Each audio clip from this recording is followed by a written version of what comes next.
Resolving forces on inclined planes. Example 2. We have an unknown mass on an incline and there's a force of 5g newtons at an angle of 60 degrees to the incline, pushing the mass up the incline. The acceleration produced will be 0.5 meters per second squared, and we have to work out the value of m, the mass of this particle, in terms of g. So far some of the forces from the diagram are missing. So we're missing the weight, mg, and we're missing the normal reaction.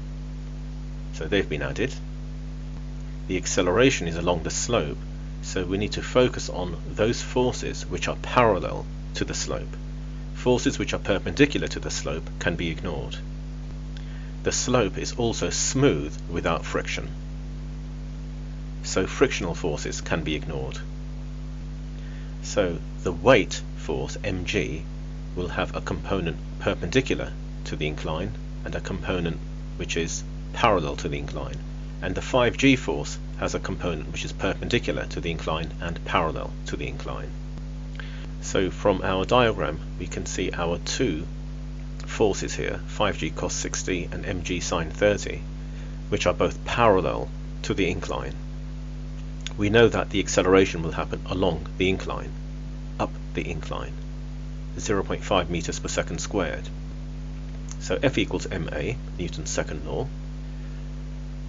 5g cos 60 is in this direction, so it's positive. Mg sin 30 is in the opposite direction to this, so it's negative.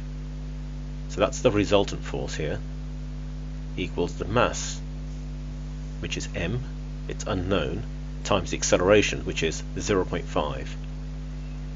We need to keep everything in terms of g, so don't use 9.8 for the value of g, keep everything in terms of g. So cos 60 and sin 30 have been simplified there. There's a multiple of a half in every term, so if we multiply by 2 throughout, we want the m terms together on one side of the equation.